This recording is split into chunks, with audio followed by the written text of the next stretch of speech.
Alright everyone, Mystics here, or Mystics Plus, and welcome back to my channel.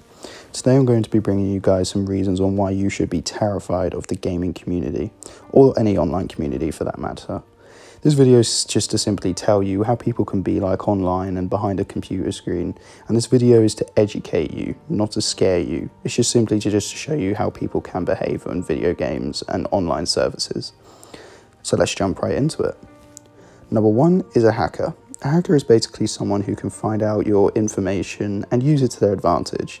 This can consist of things like your personal address, IP address, worst of all, bank card details.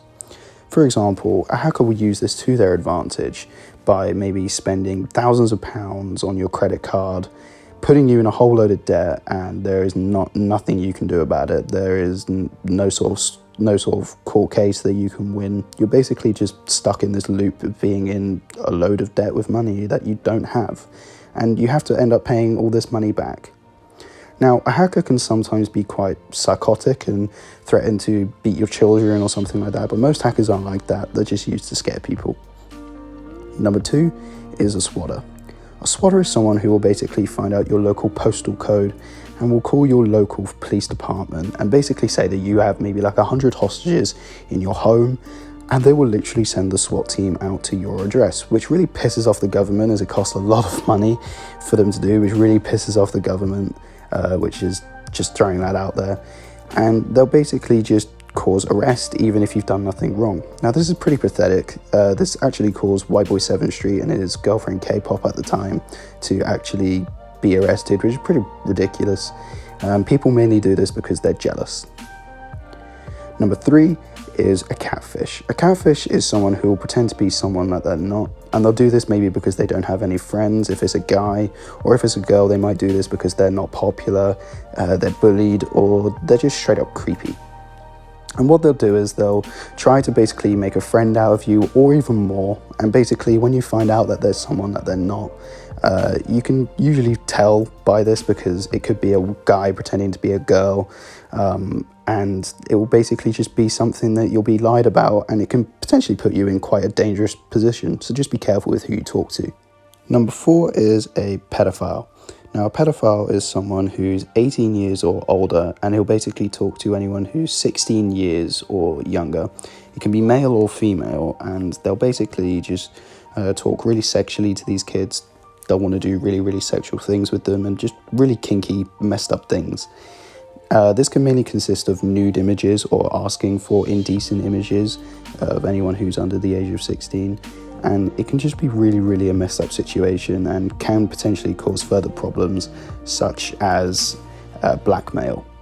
You really don't want to fall for anything like this, and if anyone obviously does ask you for indecent images or ask any straight up creepy or uncomfortable questions, you just need to block them, as it's really not worth the potential danger that it could put you in.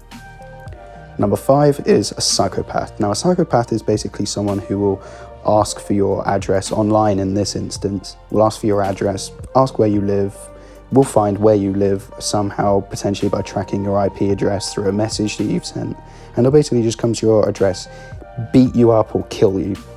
These are the type of people that you really want to watch out for. If anyone obviously messages you and asks for your address or asks where you live, you need to most definitely block them and stay away from them. There was actually a story not too long ago in the UK where a kid met up with a guy that he met on Xbox Live. He met up with him and the guy killed him.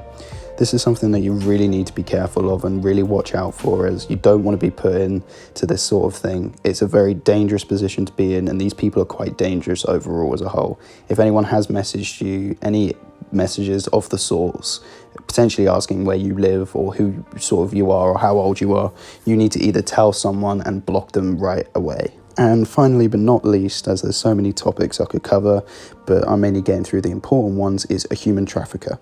Now, a human trafficker is someone who will basically offer you a really, really good job, say that you'll make a load of money, or maybe offer you something very beneficial. You actually go there and it turns out to be something completely different. And you're then, if you're young, potentially tricked into doing something that you may not obviously want to do, but obviously you're led to believe that you should be doing it because maybe someone you look up to as an influencer has told you so. This is something that you really want to look out for, and it's quite a messed up situation, so I don't really want to talk too much about it. but it's something that does happen, and it can honestly sometimes mean discard of children. And it obviously can lead to numerous other things, such as rape or sexual assault. And rape is something that is actually something I want to briefly talk about, because it's been actually happening more frequently in the past 10 years or so, that it can happen through online services. You just basically need to watch out on who you talk to, what you talk to, and basically just keep an eye out on other people as well if you think someone may be falling into a victim of any of these certain topics. But I'm going to leave it here for this video, guys. I hope you've taken something away from this video, and hopefully you've maybe sorted out a potential issue, or maybe just been made more aware of the things you should look out for. Thank you all so much for watching. Again, I hope I didn't scare you with any of these topics, as it's simply just to educate you. Thank you for watching. It's been me, Mystics, and I will see you guys over on the next one. Take care.